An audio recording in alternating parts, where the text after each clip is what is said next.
호세아 말씀을 우리는 묵상을 하게 됩니다. 소선지서에 분류되고 있는 이 호세아서는 제목을 붙인다면 절망의 폭포 아래에서 듣는 소망의 찬가라는 제목을 붙일 수 있을 겁니다. 전반부는 이야기 형태로 호세아서가 진행이 되고, 후반부로 가면 이제 시의 찬가들로부터 내용으로 그렇게 문학의 양식을 바꿔서 기록해 가는 것이 호세아서의 특징입니다. 하나님께서 하나님의 백성 이스라엘을 세웠고, 하나님의 백성들로 하나님의 통치를 담아내기를 하나님께서 원하셨지만, 그러나 이스라엘은 그러하지 못했습니다. 특별히 북이스라엘을 향한 그런 예언의 말씀을 호세아를 통해서 이스라엘 백성들에게 들려주고 있습니다. 1절이 어떻게 시작됩니까? 유다와 요담과 아하스와 히스기야가 이어 유다의 왕이 된 시대, 이렇게 말하고 있습니다. 그럴 때 북쪽의 시대는 요아스의 아들 여로보암이 이렇게 말하고 있죠. 그러니까 여로보암 2세로 볼 수 있죠. 우시야 시대로부터, 남유다는 우시야 시대로부터, 북이스라엘은 여로보암 2세, 북이스라엘 왕은 여로보암 2세밖에 등장하지 않는 이런 독특한 형태를 취하고 있습니다. 호세아 선지자는 북이스라엘에서 활동했던 선지자입니다. 북이스라엘을 중심에서 활동했던 선지자죠. 결국은 여로보암 2세 BC 790부터 해서 한 750년까지 여로보암 2세, 그 이후에 이르기까지 호세아 선지자는 활동을 했습니다. 그러나 북쪽의 왕은 여로보암 2세만 기록을 하고, 남쪽 왕들의 이야기를 쭉 길게 기술을 해 놓았습니다. 아마 여로보암 2세 때 중심으로 활동을 하고, 그 이후에는 남쪽으로 내려와서 호세아 선지자가 활동을 했지 않았겠나라고 학자들은 추측을 하게 됩니다. 여로보암 2세는 북이스라엘이 가장 경제적으로 찬란한 시대였습니다. 그래서 어떻게 보면 다윗과 솔로몬 시대 때처럼 이 우시야 여로보암 2세는 남유다와 북이스라엘이 경제적으로 가장 찬란한 영위를 누렸던 그 시대, 가장 살기 좋았던 시대라고 볼 수 있는 이 시대에 활동했던 선지자가 호세아 선지자입니다. 풍요로웠습니다. 그들의 삶은 아주 여유로웠습니다. 그럼에도 불구하고 그들의 여유롭고 풍요로운 삶의 맞은편에서 하나님을 떠나는 그러한 삶의 모습, 신앙의 모습을 이 호세아 선지자는 책망하고 있는 거죠. 우리가 잘 알듯이 이 호세아 선지자는 음행하는 여인, 음란한 여인을 만나서 자녀를 낳고, 그 이야기를 통해서 하나님과 이스라엘 백성들의 관계를 유비적으로, 비유적으로 그렇게 알려주고 있는 선지서입니다. 가장 먼저 우리가 봐야 될 것은 무엇입니까? 예고된 음행의 결혼의 모습을 우리에게 보여주고 있습니다. 2절에 보니까 여호와께서 처음 호세아에게 말씀하실 때 여호와께서 호세아에게 이르시되 너는 가서 음란한 여자를 맞이하여 음란한 자식을 낳아라. 이 나라가 여호와를 떠나 크게 음란함이니라 하니라, 이렇게 말씀하고 있습니다. 그래서 이미 하나님께서 이 호세아 선지자에게 예고한 이 결혼은 음행의 결혼이다라는 것을 우리에게 말씀해 주고 있는 거죠. 하나님께서 이스라엘 백성들에게, 특별히 북이스라엘에게 그들의 음행과 그들의 하나님 떠남을 알려주기 위하여서 호세아 선지자가 이렇게 행위 예언처럼 행위로, 그의 결혼으로 하나님과 이스라엘 백성들의 관계를 설명하기를 원하셨던 것이죠. 그래서 디블라임의 딸 고멜을 아내로 맞이하게 됩니다. 여러분, 이것은 이미 이스라엘 백성들이 하나님을 떠난 음행 중에 있다는 것을 알려주고 있는 거죠. 에스겔 선지자는 에스겔서 23장에 어떻게 설명합니까? 오홀라와 오홀리바 두 딸의 음행의 사건으로 이스라엘 백성들을 그렇게 보여주고 있죠. 여러분, 거기 보면, 에스겔서에 보면 그들이 이미 애굽에서부터입니다.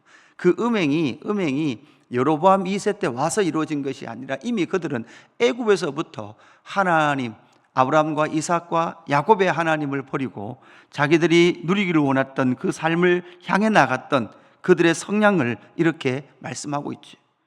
그래서 음란한 여자를 맞이해라 라고 말하는 이 일을 통해서 결국은 그들이 하나님을 섬기지 않고 애굽과 세상과 가나안을 따라갔던 그들을 향하여서 하나님은 이런 행위를 통하여서 그들의 음행을 보기를 원하셨던 것이죠. 그래서 첫 번째 아들이 이스라엘입니다. 이스라엘. 그러니까 이스라엘 백성들, 이스라엘 땅 가운데에 그런 산악지 속에 있는 계곡을 상징하는, 그러니까 산악지 속에 있는 평지, 계곡의 평지를 상징하는 이스라엘. 그러니까 이스라엘 그 이름의 명칭은 평지, 이런 의미인데요. 아주 좋은 이름이죠. 의미죠. 그러나 음행하여 낳은 아들의 이름을 이스라엘이라 해라, 이렇게 말하고 있습니다. 하나님께서 흩으시고 심판하실 것이다 라는 또 다른 의미를 가진 이 이스라엘의 이름을 통해서 하나님께서 그 죄악을 반드시 심판하시겠다라고 말씀하고 있죠. 그 이스라엘은 결국은 어떤 의미입니까? 4절 후반절을 보니까 조금 후에 내가 이스라엘의 피를 예후의 집에 갚으며 이스라엘 족속의 나라를 폐할 것이다, 이렇게 말하고 있습니다. 여러분, 예후는 결국은 아합 왕을 심판했던 왕조죠. 그러나 이 예후 왕 역시도 여러분 어떻게 했습니까? 그는 모든 북이스라엘을 피로 물들였던 왕이 예후 왕조입니다. 그 예후 왕의 왕조에 속한 것이 바로 여로보암 2세인 거죠.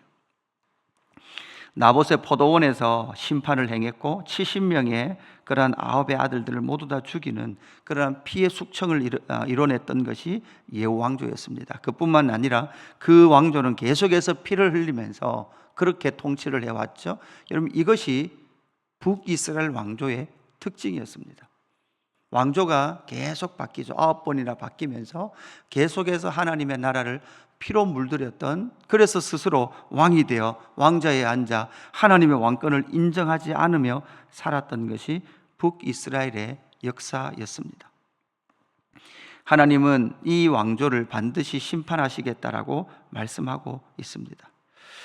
예고된 음행의 결혼이라면 두 번째는 용서할 수 없는 약속의 파괴였습니다. 용서할 수 없는 약속의 파괴. 하나님께서 이스라엘 백성들을 심판하시며 6절의 말씀에 보니까 고멜이 또 임신하여 딸을 낳음에 여호와께서 호세아에게 이르시되 그의 이름을 로루하마라 하라, 이렇게 말합니다. 내가 다시는 이스라엘 족속을 긍휼히 여겨서 용서하지 않을 것임이라, 이렇게 말씀하고 있죠. 그뿐만 아니라 세 번째 아들을 낳는데 9절에 보니까 여호와께서 이르시되 그의 이름을 로암미라 하라. 너희는 내 백성이 아니요 나는 너희 하나님이 되지 아니할 것이다, 이렇게 말씀하고 있습니다. 이것은 무엇을 말씀합니까? 바로 하나님의 백성인데, 하나님의 자녀인데도 불구하고 그들이 하나님의 왕권을 인정하지 않음으로 말미암아 하나님과 이스라엘 백성들의 약속이 어떻게 됐습니까? 파괴되었습니다. 하나님께서 용서하지 않겠다라는 이 의미가 여러분 어떻게 들리십니까? 하나님께서 마음을 닫고 용서하지 않겠다라는 이 마음도 되겠지만, 또 한편에서는 이스라엘의 죄를 그대로 두고는 하나님께서 용서할 길이 없다는 거죠. 죄를 보면 하나님은 심판하셔야 되는데 죄를 그냥 용납하실 수 없는데 하나님의 자기 백성, 하나님의 자기의 자녀들이 지금 어디에 휩싸여 있습니까? 죄에 휩싸여 있습니다. 그 죄를 하나님께서는 그냥 죄 없다 하실 수 없는 상태, 내가 그냥 죄 없다고 내가 용서해 줄게 라고 말하고 끝나지 않을 만큼의 죄 가운데 빠져 있었던 이스라엘 백성들이라는 거죠. 하나님과 이스라엘 백성들이 맺었던 그 언약이 깨트려진 채로, 파괴된 채로 죄 가운데 빠져 있는 그들을 이제는 용서할 길이 없는 하나님 아버지,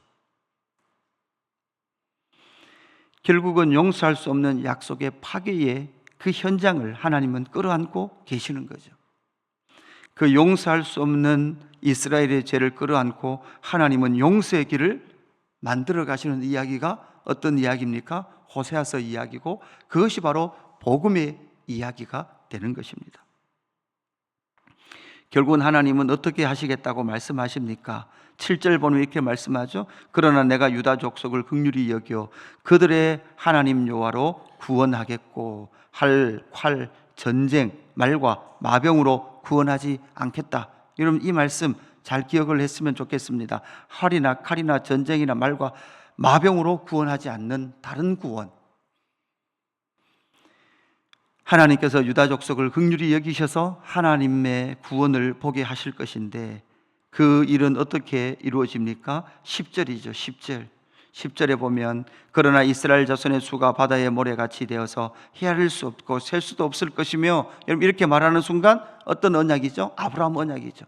아브라함의 언약, 아브라함의 약속을 붙들고 전에 그들의 이르기를 너희는 내 백성이 아니라 한 곳에서 그들의 이르기를 너희는 살아계신 하나님의 아들들이라 할 것이라, 이렇게 말하고 있습니다.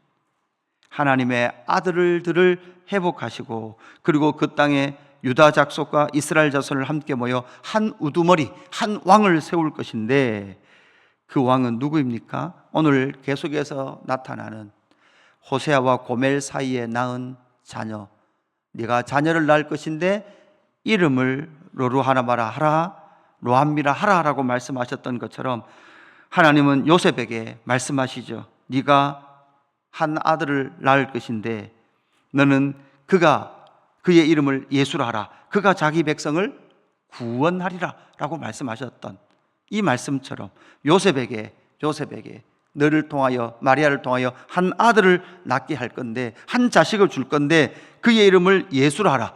그 예수가 자기 백성을 죄에서 구원하리라 라고 말씀하셨던 것이죠.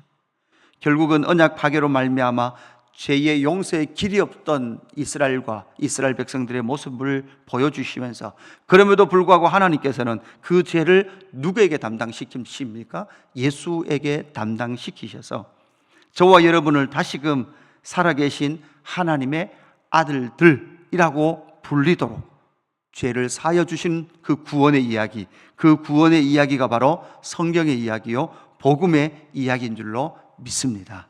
이 호세아서를 통하여 우리는 이 호세아서를 묵상하면서 오늘 다시 우리의 삶에 적용해 볼 때, 살기 좋은 이 시대 가운데 우리가 과연 추구하고 있는 것이 무엇인지를 살펴보았으면 좋겠습니다. 과학이 발전한 이 시대에 우리는 무엇을 추구하며 살아야 되는지를 보아야 합니다. 하나님의 목적입니다. 하나님의 부르심입니다. 하나님께서 저와 여러분을 하나님의 아들들로 세우신 줄로 믿습니다. 우리의 영원한 우두머리는 예수 그리스도, 우리의 왕은 오직 예수 그리스도인 줄로 믿습니다. 예수 그리스도의 왕되심을 인정하며 오늘 이 하루도 하나님의 아들들로 예수 그리스도의 통치를 받으며 살아가는 이 하루가 되기를 주님의 이름으로 축복합니다. 아버지 하나님, 그렇습니다. 우리에게는 길이 없었습니다. 용서받을 길도 없었고 하나님의 아들들로 회복될 방법도 없었습니다. 방법이 없었던 이 역사 가운데 하나님은 예수 그리스도를 이 땅 가운데 보내셔서 자기 백성을 구원하시고 자기의 백성의 죄를 해결하셔서 다시금 하나님의 아들들 되게 하신 줄로 믿습니다.